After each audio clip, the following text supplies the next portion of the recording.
Allez, bonjour à tous, j'espère que vous allez bien. Aujourd'hui, on va préparer notre semaine, on va voir les différents plans, les zones à surveiller pour se positionner cette semaine, et pas n'importe quelle semaine. Élection présidentielle le 5 novembre, le 7 novembre, décision des taux d'intérêt. Donc on peut s'attendre à de la volatilité. On va voir les différents setups qu'on peut mettre en place, que ça soit sur BTC, Ether et les altcoins. Alors avant de commencer l'analyse, je tiens à vous rappeler, il vous reste seulement quelques heures jusqu'à ce soir minuit pour profiter des 200 € offerts sur le programme Devenir Trader, au vu du contexte du marché, de la volatilité qu'on peut avoir. Et qu'on soit dans une tendance haussière ou tendance baissière, tu dois être prêt pour la suite. Tu dois avoir une stratégie, tu dois savoir analyser un marché et pouvoir trader. Et le but de ce programme-là, c'est à travers ce programme et un accompagnement que tu sois 100% autonome et rentable en trading. Donc à travers 15 modules, plus de 25 heures de vidéos, en passant par l'analyse technique pour que tu puisses être précis sur tes entrées, la gestion de risque pour que tu puisses optimiser tes gains et réduire ton risque, la gestion de tes émotions pour que tu puisses vraiment trader dans les meilleures conditions de marché. Je te partage mes stratégies de trading, comment créer ta propre stratégie de trading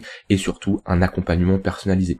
Une mise à jour gratuite à vie, puisque je continue d'ajouter des stratégies de trading, j'ajoute également des cours, un groupe privé où tu vas retrouver l'ensemble des personnes qui ont suivi le même programme que tu vas suivre, et un coaching personnalisé, un suivi en message privé où je t'accompagne et on parle de ta stratégie de trading, de ton profil, pour tout simplement je t'accompagne jusqu'à la rentabilité. Tu as également une garantie, si à la fin de ce programme-là, tu n'as pas les résultats attendus, que tu n'es pas rentable, tu ne sois pas rentable tout simplement, et moi je te rembourse l'intégralité du programme. Donc je prends tous les risques pour toi, tu ne prends aucun risque à suivre ce programme-là. Donc voilà, si ça t'intéresse, tu as jusqu'à ce soir pour profiter des 200 € offerts.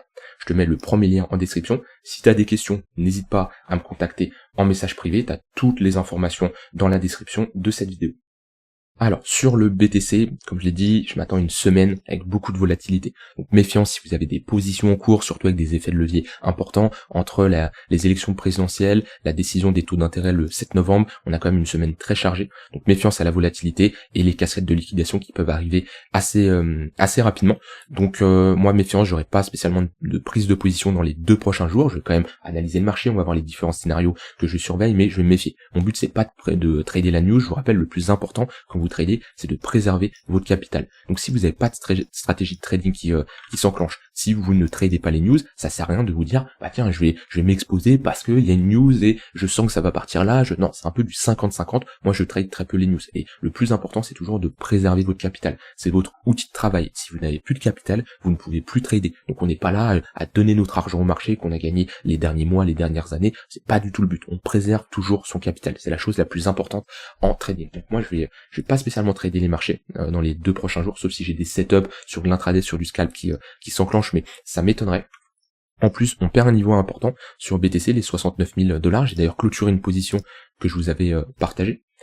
Je vous l'avais partagé hier, donc position que je clôture. Je cherchais un achat au niveau des 69 000 $. Si on passait en dessous des 68 400 en clôture H4, je clôturerai ma position, et on est passé en dessous. Donc je pourrais avoir une double cartouche. Ce qui m'embête, c'est comme je dis, il y a des annonces qui arrivent. Je pourrais avoir une deuxième cartouche si on réintègre. Ça peut être un setup que je surveille, que je n'exclus pas. Maintenant, il y a des annonces, donc ça va dépendre de la réintégration, à quel moment elle se fait. Mais voilà, je prends ma perte, c'est toujours des positions que je vous partage de manière 100% transparente. C'est là, souvent avec peut-être sur les réseaux, vous avez l'habitude de voir que des gains, en 90% de réussite, des gains de ouf. On est sur le terrain ici, on est dans la réalité des choses, d'accord? Il y a des trades gagnants, mais il y a des trades perdants, et ça fait partie du trading. Si vous n'acceptez pas perdre, vous ne pouvez pas trader. Ici, on est dans la réalité des choses, on n'est pas sur les réseaux, sur Insta, où vous pouvez voir des traders qui ont 100% de réussite, où tout se passe bien. Non, il y a des périodes compliquées. J'ai d'ailleurs partagé mes résultats de trading dans le groupe Discord de 2024. Une année très intéressante. Début d'année compliqué, mois de janvier correct avec un plus 3%. Février-mars vraiment pas terrible, mais c'est là où on voit que le plus important, c'est d'avoir une vision long terme. C'est tout à fait possible d'avoir 1 mois, 2 mois en négatif. Ce qui compte, c'est être constant sur le long terme. Mais sur du court terme, il y a toujours une part de aléatoire, et c'est comme ça, c'est des choses qu'on ne peut pas contrôler. Le plus important, c'est est-ce que vous respectez votre stratégie. Si vous respectez votre stratégie et que celle-ci est bonne, alors sur le long terme, vous aurez des résultats très intéressants. Donc voilà, pour moi, une année 2024 qui est plutôt pas mal. 52 trades, il me reste 2 mois. Le but, c'est pas de redonner ces gains au marché, mais voilà, première partie, premier trimestre de l'année qui était pas terrible. Maintenant, voilà, des résultats tout à fait corrects. Et je partageais aussi dans le Discord ce qui est incroyable, et enfin c'est pas que c'est incroyable, c'est comme ça, c'est le trading, mais pour certains ça va sembler incroyable, c'est que j'ai plus souvent tort que raison. J'ai plus de trades perdants que de trades gagnants. Certains vont me dire non mais si t'as plus de trades perdants, comment ça se fait que t'es en positif? Parce que quand je perds très peu, par contre quand je gagne beaucoup. C'est là l'importance de laisser courir les gains et couper rapidement les pertes. En général, quand je perds, voilà, j'ai un moins 1 R, d'accord? Alors que quand je gagne du plus 2, plus 3 R, voire plus. C'est là l'importance, comme je l'ai dit, de laisser courir les gains et couper rapidement les pertes. Un gain peut vous compenser 2-3 pertes. C'est quand je prends un risque de 3 pour 1, c'est-à-dire que je risque 100 pour gagner 300, ou je risque 1000 pour gagner 3000, ça dépend de votre capital, et ça c'est pour vous faire comprendre que si vous avez un risk-reward qui est supérieur à 2, supérieur à 3, vous n'avez pas besoin d'avoir 60, 70, 80% de réussite. Comme je dis ici, si vous comptez le nombre de trades, j'ai plus de trades perdants que de trades gagnants. Pourtant, j'ai des résultats qui sont très intéressants. C'est parce que mes gains compensent largement mes pertes. Donc voilà, je partage tout ça dans le Discord, hein. Si ça vous intéresse, n'hésitez pas à le rejoindre, c'est entièrement gratuit, il y a une très bonne communauté, on partage des trades, je vous réponds à vos questions, on parle d'analyse technique, de trading, de crypto, on parle de staking, je réponds à vos questions dans une très bonne communauté, et que vous soyez débutant ou intermédiaire ou avancé, c'est toujours intéressant de rejoindre des communautés, de discuter, vous pouvez apporter vos compétences dans un domaine, et une autre personne peut vous apporter des compétences dans un autre domaine qui vous intéresse. Donc c'est un groupe d'entraide et un groupe qui évolue très bien avec le temps. Donc si ça vous intéresse, hein, c'est entièrement gratuit, le lien est en description. Je reviens ici sur le BTC. Comme je dis, on perd les 69 000 $. Je n'exclus pas le scénario où on a ici une réintégration. Dans ce cas-là, oui, un long pourrait être intéressant pour viser toujours de la continuation de tendance. Maintenant, ce qui m'embête, c'est qu'on a des annonces économiques et surtout les élections présidentielles qui peuvent apporter pas mal de volatilité. Donc je préfère être patient et observer comment le marché va réagir. Au niveau de la clôture weekly, j'en ai pas parlé, c'est pas la clôture weekly la plus jolie, ce qui nous montre qu'on a toujours cette résistance vers les 71 000 $, 71 300 $. À chaque fois, dès qu'on dépasse cette zone, on a quand même une réaction vendeuse. C'est la zone que j'ai tracée ici. Hop, on le voit bien, cette zone de résistance, c'est une zone qui est compliquée à passer, et on n'a pas la clôture weekly la plus jolie. Alors ça pourrait être pire, ok, mais on a quand même une réaction vendeuse, on le voit bien. Si on peut éviter de clôturer dans le rouge, ça serait pas mal, c'est-à-dire qu'on aurait vraiment une semaine totalement bearish avec un contrôle total sur les vendeurs sur la fin, et surtout des acheteurs qui seraient piégés. Donc bon, on pourrait avoir une meilleure clôture, bien entendu, il pourrait y avoir pire. Maintenant, ça nous montre une chose, c'est qu'au-dessus des 71 000 $, on a toujours une réaction vendeuse. Donc j'ai envie de dire, faut patienter. Pour moi, je maintiens que ce range-là a plus de break par l'eau. Si c'est peut-être une question de jours, de semaines, en fonction des annonces également, ça va bien sûr jouer. Pour le moment, la dynamique reste haussière. Le fait d'avoir une réintégration de ce précédent sommet ici, ça nous indique pas une fin de notre dynamique, absolument pas. Ça nous indique par contre un affaiblissement. Ça nous confirme, mais de toute façon on peut le voir sur le MACD. Voilà, on voit que là on a notre divergence baissière qui est validée. On pourrait également valider elle. On est dans une phase de compression. Le fait d'avoir des divergences baissières nous indique pas un retournement, nous indique pas que ça y est, les vendeurs vont revenir et on va pousser à 55 000 $. Ça nous indique qu'on a des acheteurs qui sont plus faibles. Sauf que des acheteurs faibles seront toujours plus puissants que des vendeurs absents. Donc ce qui nous manque, c'est vraiment la structure, le retournement de marché pour dire ok, les vendeurs sont vraiment là. Ce qui veut dire une structure, c'est une pattern de retournement ou une prise et une clôture sous le précédent creux. Si on a ça, là on pourra dire que ok, là on a des vendeurs qui se réveillent. Pour le moment, oui, on a un affaiblissement acheteur, mais on est toujours dans une dynamique qui est haussière. Et c'est pas parce qu'on a un affaiblissement acheteur qu'on ne peut pas pousser encore à une nouvelle divergence baissière. Pour le moment, voilà, comme je dis, oui, les acheteurs s'affaiblissent, c'est normal, on est sur une zone de résistance, on a quand même une hausse, une deuxième, voire une troisième, voire 4 si on prend ce retracement-là. En général, à partir de 3 impulsions haussières, on commence à être dans une tendance qui est mature. Ça veut pas dire qu'on va se retourner, ça veut dire qu'on peut potentiellement rentrer dans une phase de latéralisation pour retourner dans une dynamique haussière par la suite et avoir une phase de pause, de latéralisation quelques semaines. Par contre, le niveau qu'il faut préserver, c'est lui. 66 000 $, ça c'est on va dire le niveau intermédiaire qu'il faut absolument maintenir. Et le gros niveau long terme, c'est ce niveau-là. Si on repasse en dessous des 60 000 $, pour moi, c'est pour revenir chercher 53, voire plus bas. Donc le niveau le plus important de ce range-là, c'est lui. Si on passe en dessous, c'est vraiment moche. Et le niveau intermédiaire, pour maintenir cette dynamique haussière, c'est lui, les 66 500 $, globalement, ce précédent sommet et ce creux ici. Donc voilà, ça c'est les zones très importantes sur le BTC. Maintenant, on approche du tunnel 4 heures, qui est une bonne zone pour chercher des achats sur du swing, pour maintenir cette dynamique qui est haussière. Très bonne zone de localisation. J'ai une bonne zone ici, en confluence avec point pivot weekly, point pivot mensuel. On va clôturer notre semaine, donc on aura plus point pivot weekly, donc il faudra observer les nouveaux quand ils se créent, mais là, bonne confluence. Si on y va, au niveau de cette zone, si on a une réaction acheteuse, c'est une très bonne zone pour chercher des achats, pour viser la continuation de notre tendance. Très bonne zone de localisation. On n'y est pas encore. Vous voyez actuellement, si je regarde les moyennes mobiles, pour faire de la continuation de tendance, on est dans une phase de compression entre les moyennes mobiles court terme et les moyennes mobiles moyen terme. Ça veut pas dire que c'est baissier, qu'on va, comme je dis, aller plus bas. On était bien dans cette phase de compression à ce niveau-là. Mais ça nous indique que, ok, la dynamique est baissière sur du court terme. On peut par exemple chercher des shorts dans le tunnel 15 minutes lorsqu'on a des rebonds, comme je l'ai dit, comme on avait ici. Il y avait des setups de short. Par contre, si on repasse au-dessus du 15 minutes et au-dessus du 1 heure, on repasse et on a une convergence de toutes les unités de temps qui vont dans la même direction, c'est-à-dire un 15 minutes qui est haussier, un 1 heure qui est haussier, un 4 heures qui est haussier, etc., etc. Et dans ce cas-là, vaut mieux privilégier des achats sur du court, moyen et long terme. Donc ouais, phase de compression entre le court terme et le moyen terme. Niveau court terme, très bonne zone pour faire de l'intraday dans le tunnel 15 minutes, si on y va, pour chercher des scalps ou des positions sur l'intraday.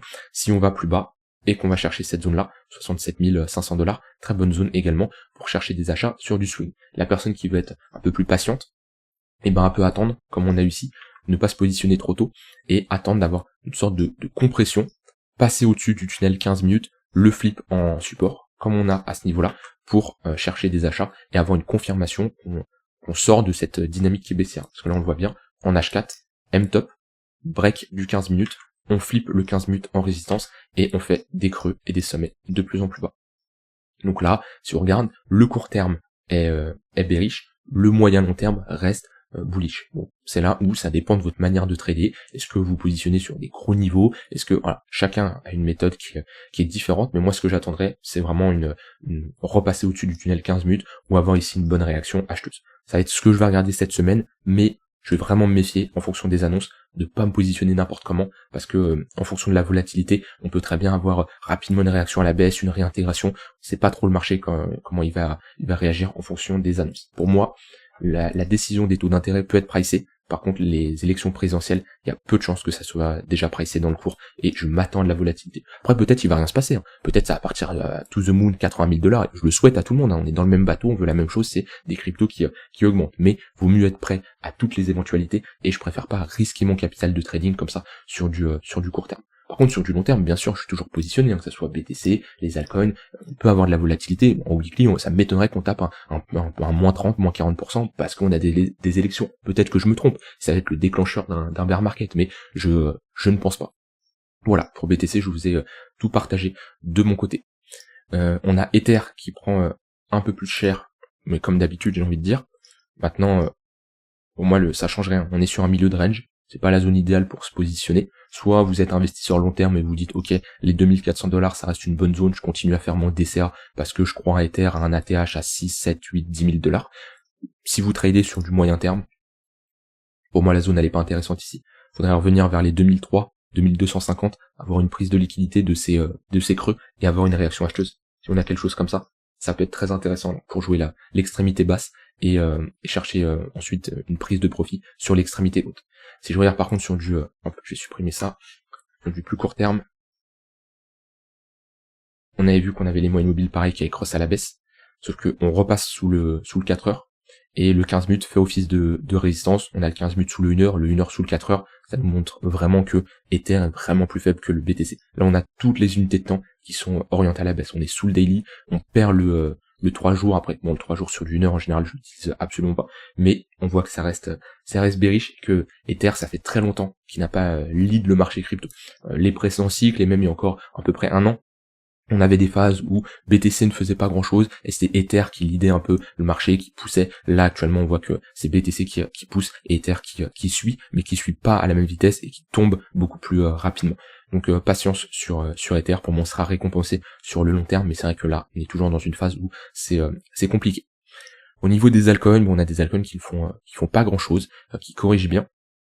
Je suis toujours investi sur des altcoins, par exemple Chainlink. Maintenant, ce qui va changer, c'est l'importance du timing, l'importance de à quel moment vous êtes rentré en position. C'est là l'importance d'avoir une stratégie, d'être bon en analyse technique pour identifier des bonnes zones et surtout, émotionnellement parlant, avoir une bonne gestion de ses émotions, parce que quand le marché baisse, quand le marché capitule et prend des moins 30%, moins 40% assez rapidement, c'est souvent des opportunités d'achat. Mais si t'as pas cette expérience et surtout t'as pas une connaissance de ta stratégie, de tes émotions, tu ne vas pas spécialement rentrer en position alors que c'est là que sont les meilleures opportunités. Comme je dis, le timing est très important. Actuellement, on est au niveau des 11$. La personne qui est rentrée ici n'est pas aussi sereine que, par exemple, moi, mon cas, où sur Chainlink, j'ai une moyenne d'achat vers les 5,7$. Je me suis positionné sur le bas de range.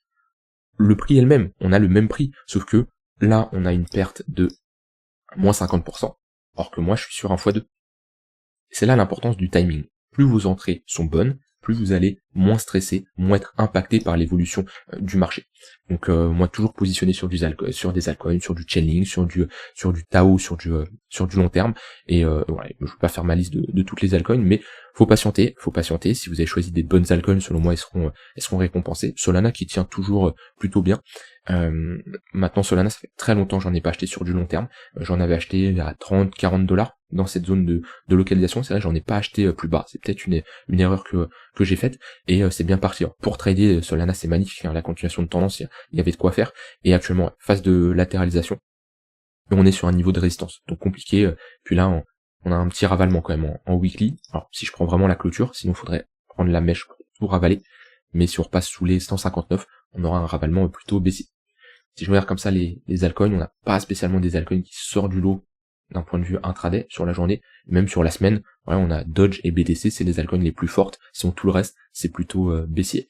Donc si vous tracez vos zones, j'ai envie de dire, vous mettez sur vos graphiques, vous tracez les zones que vous surveillez. Surtout, n'ayez pas peur de vous dire le marché ne pourra pas aller plus bas. N'ayez pas peur de vous dire tiens, Solana, si je dois en acheter, par exemple moi, c'est au niveau des 80$. Il y en a, ils vont me dire mais c'est impossible, on va pas y aller. Je ne sais pas si on y va. Par contre, si on y va, je serai acheteur dans cette zone de localisation. Faites ça sur vos altcoins. Tracez des Fibonacci, des niveaux de support. Après, il faut se maintenir à son plan. Après, il y a plein de stratégies d'entrée. On peut tracer nos zones. Après, l'exécution est différente. Ça va dépendre de comment vous voulez rentrer. Si vous rentrez sur des pullbacks, sur des bottoms, on a tous une stratégie bien sûr là-dessus qui est différente. D'ailleurs, des stratégies que je partage dans le programme Devenir Trader, en fonction de comment vous voulez vous positionner, mais la première chose à faire, c'est tracer vos zones sur les altcoins qui vous intéressent. Vous prenez par exemple les altcoins les plus fortes, ça peut être dans le secteur de l'IA, on a vu des FET, des Tao, des altcoins fortes comme Solana, BNB, qui ont très bien performé, et vous tracez vos zones. Quand on arrive sur ces zones-là, vous regardez comment le marché réagit, et vous vous positionnez en conséquence. Et n'ayez pas peur de mettre des niveaux qui vous paraissent impossibles. Le marché alors je dis pas il va aller spécialement sûr à 100% les chercher, mais souvent les niveaux où on s'y attend pas, c'est souvent les niveaux qu'on va assez souvent chercher. Voilà, je vous laisse avec ça, j'ai rien d'autre à ajouter. Soyez prudents cette semaine, dans tous les cas on fera un bilan, demain je vous ferai une vidéo, après-demain je vous ferai une update comme d'habitude, mais comme j'ai dit, il y a très peu de chances que je prenne des positions pendant les 2 prochains jours, à moins que vraiment j'ai sur du scalp une position assez rapide qui s'exécute, mais je pense que je vais être surtout observateur. Je tiens à vous rappeler, si vous voulez vous former, développer vos compétences, tracer vos zones, être bon en analyse technique, avoir de bonnes entrées, mais surtout être autonome et avoir une bonne stratégie de trading rentable sur le long terme. Je vous promets pas d'avoir des résultats de dingue, de devenir multimillionnaire, et vous voyez, je vous montre mes résultats, il y a des phases, c'est compliqué, c'est comme ça, c'est le trading, malheureusement. La plupart ont été formatés ailleurs et ils pensent qu'en 1 mois ils vont être rentables, qu'ils vont s'acheter une Lambo au bout de 2 mois, etc. Non, c'est pas la réalité ça, c'est pas la réalité. Moi je vous apporte la vraie vision du trading. Maintenant, il y en a qui vont pas spécialement l'accepter parce que comme dit, ils ont vu des choses à droite ailleurs, ça promet des choses incroyables, mais malheureusement c'est pas la réalité. Moi ici je vous promets d'apprendre le vrai trading, la vraie vision que vous devez avoir et être rentable sur le long terme. Si ça t'intéresse, t'as une offre en cours, 200€ offerts jusqu'à ce soir minuit, je te mets le premier lien en description. Je te souhaite une très bonne fin de journée et on se retrouve demain. Bye bye.